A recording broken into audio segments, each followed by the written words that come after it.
Hi, everybody, and welcome to the Results Grassroots Conference call for October. Can't believe I'm saying that.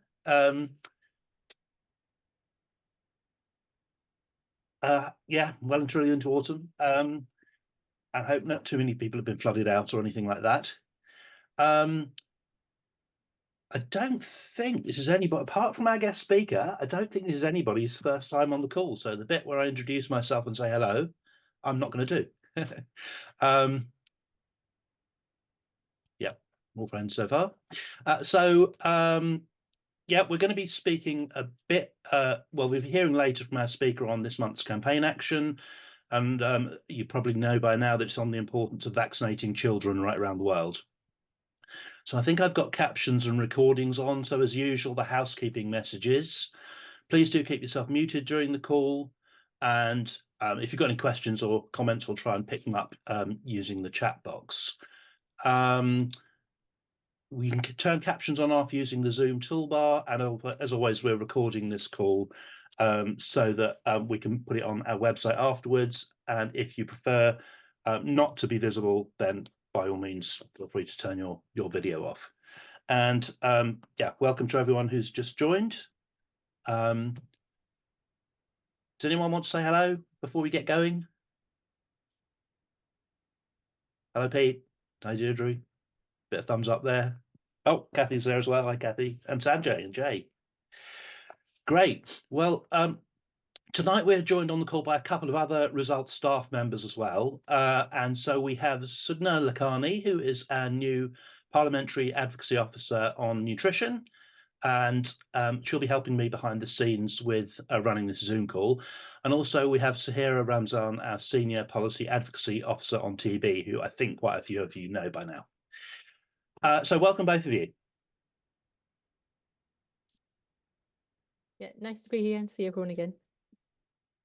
Thanks for being with us.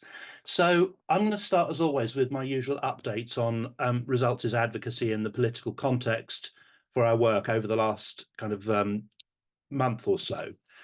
And then obviously we'll get into what you're doing around the country and then hear from our speaker. So the first of those things is to say a big thank you to everyone who took our August campaign action on antimicrobial resistance.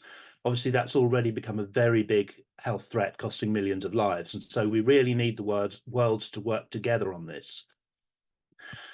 Thank you to those of you who shared letters. We've seen a number of quite similar letters, but quite encouraging ones from the FCDO correspondence unit, expressing how the government is taking this seriously. And we think that seriousness is genuine.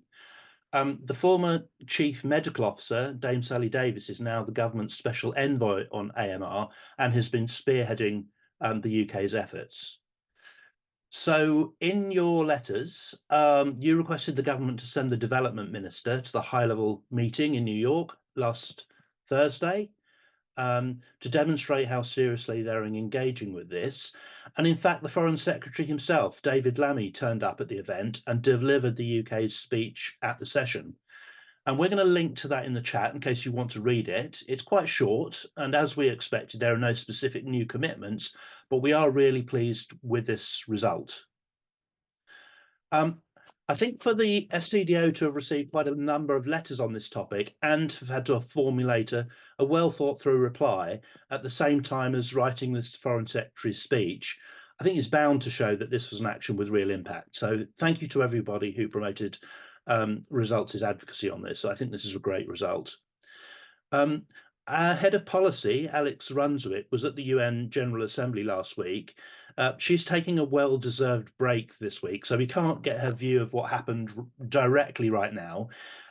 However, I know she's keen to share this with you when she's back, so we'll work on that. In the meantime, Sahira has kindly agreed to give us a quick update on the outcome of the high-level meeting on AMR and also to share details of her new report on research and development into new TB treatments. So although that's not the topic of our conversation this evening, I wonder, Sahira, if you could just give us a couple of minutes of update on that, given that the UN finished just days ago. Yeah. Hi, everyone. Great to see you all again. I'm Sahira. Yeah, so as Naveed mentioned, it was the UN high-level meeting last Thursday. So David Lammy, the Foreign Secretary, was the UK representative there. And just say you only get 2 minutes to speak. So it was a very short speech. So everyone is only able to give a short speech. So there's no new announcements, but that's okay because we had an event earlier in the year. But the one thing we are quite pleased with is that we did get some good positive things in the political declaration. So drug-resistant TB has got its own paragraph in there, I think paragraph 59, and it is mentioned throughout the declaration. So it's the only other disease that is mentioned specifically in the declaration, which is also an excellent thing for TB. We have a couple of targets in there. One is a generic one to reduce deaths by 10% by 2030. And then there's a funding target to raise 100 million. I think that's by 2030 as well, which again is quite severe. I'm not sure where that money is coming from. There's no commitments from member states to say around any of that funding. So we'll see what happens with that. And then the other kind of positive we have, which is one of the things that we had in our kind of generic UK ask, was that all countries should have an AMR plan, and ideally we want TB included in these plans. But we have a commitment in there that at least 60% of all member state plans should be fully funded. At the moment, only 11% of countries have got fully funded plans. So that target is actually due by next year, by 2025. So that's very, very ambitious to get that target in there. So overall, I think it was good for TB. We got quite a good mention about diagnostics, drug-resistant infections, and also to develop new vaccines and medicines for AMR as well. So as good as we're going to get, I think, considering it was a UN process. If anyone has any other questions, happy for you to kind of email me separately, and obviously Alex will be on next month. And then, as Naveed mentioned, we've just launched the TB Research and Development Advocacy Report last week. And again, that was ahead of the high-level meeting, just taking advantage of the AMR work and all the work on AMR and the communications that were going out. So this report was a joint report with Results Canada, because they're also advocating for TB R&D. Obviously, the main focus is to increase investment for TB diagnostics, drug treatments, and vaccines in line with the UN commitments for the 5 billion a year that we need for TB R&D. And also there's some recommendations in there for donor countries. So it is a bit more holistic. So it's not just the funding aspect.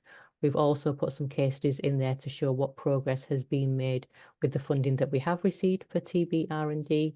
And some positive case studies from our partners about the good work that is already going on. So it just shows that actually, even with a small amount of funding, we can do quite a lot in TB R&D. And that's on the website now. And again, if anybody has got any questions, feel free to kind of get in contact. You can take obviously like all the stats and stuff out of there if you're writing letters.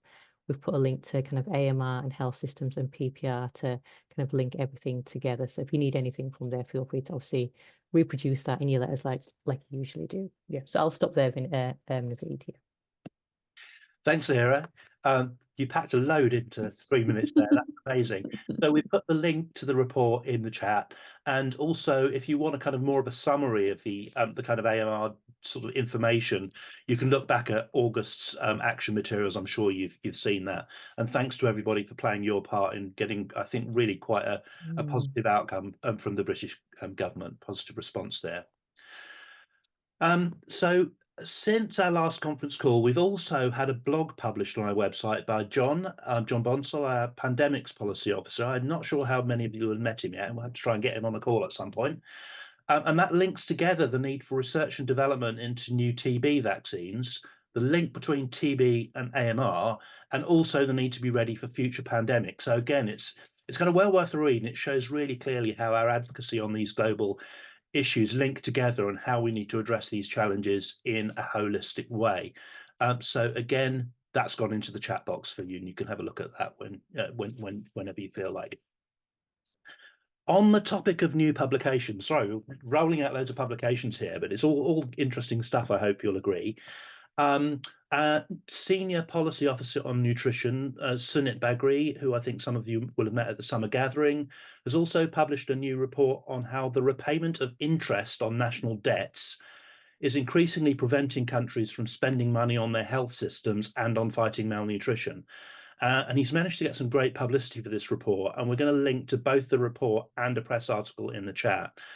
The reason I sort of wanted to mention it now, partly because it's brand new, but also I think for those of you with long memories, I know this kind of debt crisis, as it's rightly been called, will be very concerning, particularly given that huge efforts that we're putting to campaigning on debt relief around the millennium. And this is an issue we're likely to be returning to as results in the future. Unfortunately, back in 2000, 2005, we didn't see the end of it. We saw a reduction of debt, but unfortunately that's come back. And if you have a look at that piece, you'll see where we're at the moment. It's definitely something we think we're going to be wanting to ask you to have a think about. But for now, do have a read of that, and yeah, we're definitely it's something we're worried about. Another thing that we're worried about, you may have seen some press reports this month that the UK's Official Development Assistance, or ODA, could reduce to a 17-year low this year. So obviously that's following the disastrous cuts in 2021 and 2022, and then basically the taking of about a third of the remainder to pay the Home Office's costs for housing refugees and migrant people, together with the fact that the new government is retaining the previous government's expenditure limit of 0.5% of gross national income, at least for the time being. So all that means that there's a real challenge to the government living up to its rhetoric on wanting to rebuild the UK's reputation as a development partner. Of course, we recognise the budgetary constraints they're under, but this simply is not going to happen without more cash. And so, again, this is something that Results will be arguing for in the coming months and years. I don't think we can see them doing it without a bit of a push from us. So again, there's going to be a link going into the chat, and this time with some facts and figures from Bond, which I hope should be self-explanatory. It's a nice article, if a little downbeat. So obviously this increasing money has to come in this next budget. We'll see what happens. Thank you to all of you who took last month's action on polio funding and raising your MP. We'll see whether this proves successful. And thank you also for persevering with your MP. I know some of them have been a bit hard to contact in their first couple of months. And we gave you a bit of a tight turnaround for action because we believed that the kind of decisions on that were being made at the beginning of October. But the Development Minister, Annalise Dodd, specifically expressed an interest in hearing from MPs. So that's why we felt that extra time taken to go through them was really worthwhile. But of course, they need to get in the habit of being responsive to you anyway. On this topic, I do want to now move on to the usual roundup of what you guys have been doing around the UK.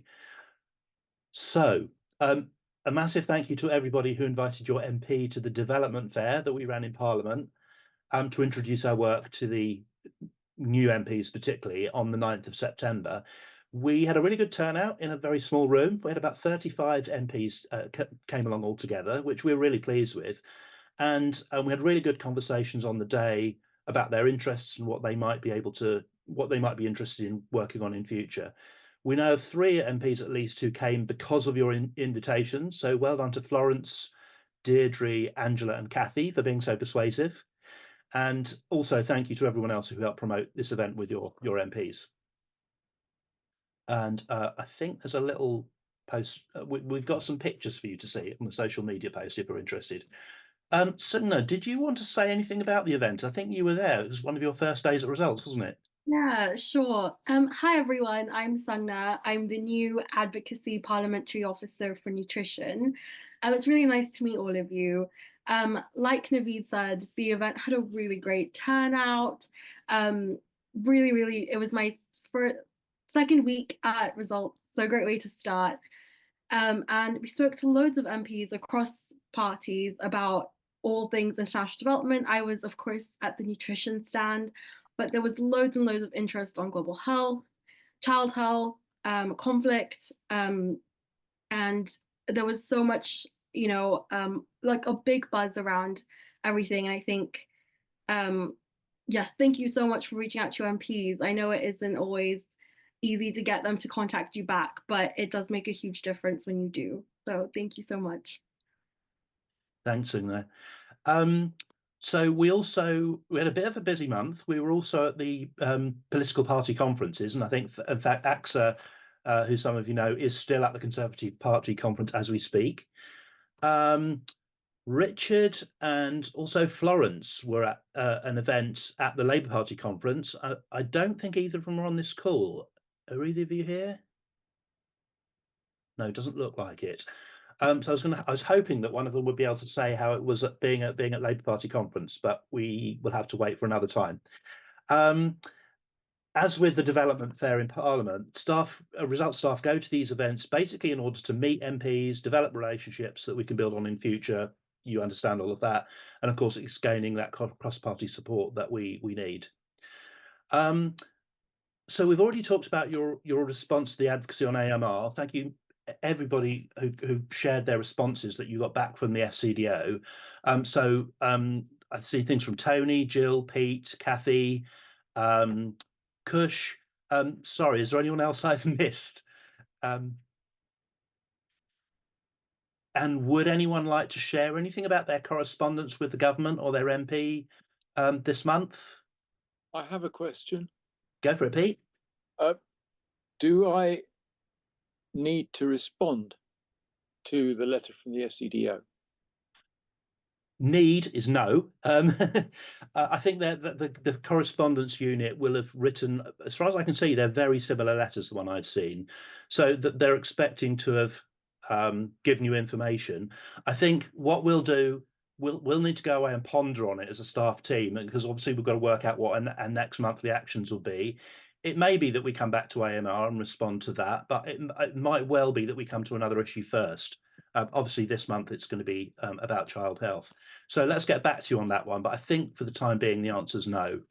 So no thank you, no acknowledgement, just... Well, you know, it's a government department. You can, but it's not like it's your MP and you're building the relationship directly. It will be, you know, some kind of communication staff person. So it's not so crucial. But by all means, if you want to do it, do it. But it won't hurt at all. But they wouldn't be expecting it. Okay, thank you. Thank you. Great question, actually. Right, lastly from me, before I shut up, some news on the Results Board of Trustees.